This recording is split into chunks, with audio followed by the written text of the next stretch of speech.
Moi, salut aux amis, et moi, je crois qu'on forme avec Jésus. Je dis, nous parlons ensemble, il y a l'autre partie dans l'étude. Ce maintenant, mais bien avant, on nous invoquer le nom du Seigneur.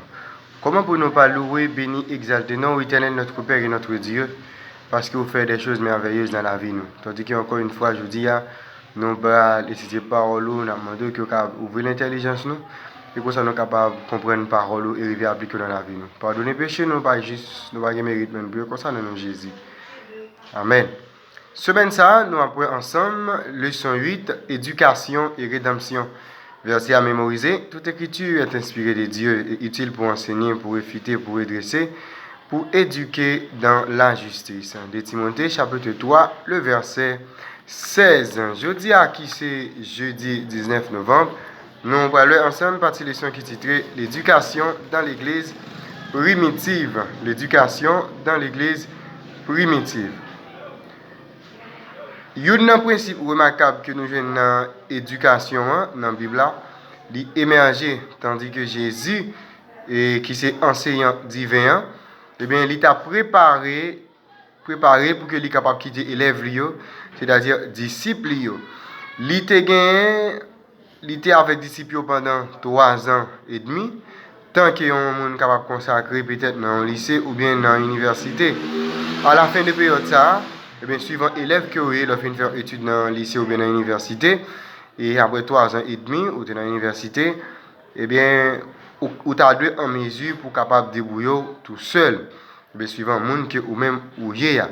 Mais nous voyons Jésus lui-même était fait preuve de discernement, il était dispensé comme ça avec disciples, une formation constante et continue sous tutelle du Saint-Esprit.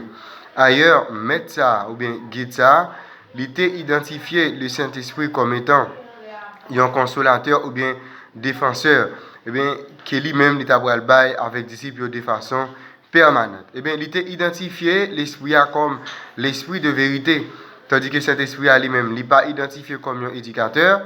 Eh bien, l'œuvre de l'esprit est assurément pédagogique, notamment car il concernait sa nouvelle, la recherche et la découverte de la vérité. C'est-à-dire, cet esprit n'est pas un éducateur, mais nous, eh bien, travail il y a vraiment pédagogique. Maintenant, nous allons aller dans 1 Corinthiens chapitre 2, le verset 1 à 16. Question que nous sommes capables de poser.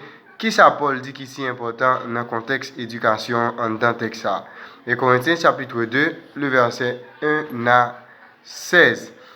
Pour moi, frère, lorsque je suis allé chez vous, ce n'est pas avec une supériorité de langage ou de sagesse que je suis allé vous annoncer le témoignage de Dieu. Car je n'ai pas eu la pensée de savoir parmi vous autre chose que Jésus-Christ et Jésus-Christ crucifié. Moi-même, j'étais auprès de vous dans un état de faiblesse, de crainte et de grand tremblement. Et ma parole et ma prédication ne reposaient pas sur le discours persuasif de la sagesse, mais sur une démonstration d'esprit et de puissance, afin que votre foi fût fondée non sur la sagesse des hommes, mais sur la puissance de Dieu. Cependant, c'est une sagesse que nous prêchons parmi les parfaits, sagesse qui n'est pas de ce siècle, ni des chefs de ce siècle qui vont être anéantis. Nous prêchons la sagesse de Dieu, mystérieuse et cachée, que Dieu, avant les siècles, avait destinée pour notre gloire. Sagesse qu'aucun des chefs de ce siècle n'a connue, car s'ils l'eussent connue, ils n'auraient pas crucifié le Seigneur de gloire. Mais comme il est écrit, ce sont les choses que l'œil n'a point vues, que l'oreille n'a point entendues et qui ne sont point montées au cœur de l'homme, des choses que Dieu a préparées pour ceux qui l'aiment. Dieu nous les a révélées par son esprit, car l'esprit sont tout, même les profondeurs de Dieu. Lequel des hommes, en effet, connaît les choses de l'homme, si ce n'est l'esprit de l'homme qui est en lui. De même, personne ne connaît les choses de Dieu, si ce n'est l'esprit qui est en lui. Or, nous n'avons pas reçu l'esprit du monde, mais l'esprit qui vient de Dieu, afin que nous connaissions les choses que Dieu nous a données par sa grâce. Et nous en parlons, non avec des discours qu'enseigne la sagesse humaine, mais avec ceux qui enseignent l'esprit, employant un langage spirituel pour les choses spirituelles. Mais l'homme animal ne reçoit pas les choses de l'esprit de Dieu, car elles sont une folie pour lui. Et il ne peut les connaître parce que c'est spirituellement qu'on en juge. L'homme spirituel au contraire juge tout, il n'est lui-même jugé par personne. Car qui a connu la pensée du Seigneur pour t'instruire? Or, nous avons la pensée de Christ. Paul commençait par rappeler avec l'église Corinthe que lorsque il était fait première visite à Corinthe, il n'a pas venu parler de l'autre bagaille que Jésus et Jésus crucifié. Il n'a pas parlé de sagesse qu'il a gagné, mais il a parlé plutôt de la proclamation de l'évangile. Mais ce n'est pas la fin. Paul parlait avec nouveaux croyants, nouveaux chrétiens, et bien, il dit quand eux-mêmes ils viennent à la maturité, ils viennent pour le retourner pour qu'ils soient capables d'enseigner la sagesse, bagaille qui est bon Dieu l'humanité cachée depuis avant la fondation du monde. Et bien, toute bagaille ça, il dit qu'il va étudier sous la direction du Saint-Esprit, tandis que Dieu lui-même, il va faire l'esprit uni avec l'esprit de Dieu, et comme ça, pour être capable de comprendre les choses spirituelles. Eh bien, qui profondeur étude ça lui-même est capable et qui connaissance tout qui est capable disponible pour monde qui guidé par l'esprit. Eh bien, chapitre là terminé par une citation de prophète Isaïe qui est trouvé dans Isaïe 40 verset 13 qui dit comme ça, qui a fixé une mesure au souffle du Seigneur qui lui donne des conseils. Eh bien, prophète là, Noël lui-même dans l'époque par là, il t'a pas adressé avec des gens ordinaires.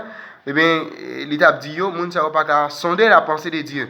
Mais Paul pour corriger perception ça, pendant qu'il pourra conclure, pour dire nous avons la pensée de Christ, c'est-à-dire nous gagnons pensée Christ ça. Autrement dit, chrétiens qui remplis avec l'esprit de Dieu, ils ont accès pour être capable de connaître même la pensée de Dieu. Et comme ça, ils sont capables de gagner connaissance et compréhension qui est capable nécessaire pour être capable de connaître le chemin de la justice. Eh bien, nous leçon aujourd'hui a lui montrer nous éducation elle était présent dans l'église primitive parce que l'esprit de Dieu était là pour capable de rappeler nous et bien tout ça bon Dieu lui-même et bien il était fait, c'est-à-dire Noé cet esprit n'est pas vraiment un éducateur mais Noé lui joue un rôle pédagogique et bien dans la vie nous parce qu'il est là pour capable rechercher et découvrir la vérité. En gros, c'était étude ça pour aujourd'hui. L'éducation dans l'église primitive. Avant même que nous allions, on nous remercie le Seigneur. Nous bénissons, nous exaltons, nous éternel notre Père et notre Dieu pour étude parole aujourd'hui à que vous devez pour nous. Aidez-nous pour que nous soyons capables de saisir parole ou mieux chaque jour et arriver à appliquer dans la vie. Nous n'avons pas de mérite, mais nous pouvons comme ça dans Jésus. Amen. Deuxième suite, bonne étude et à la prochaine.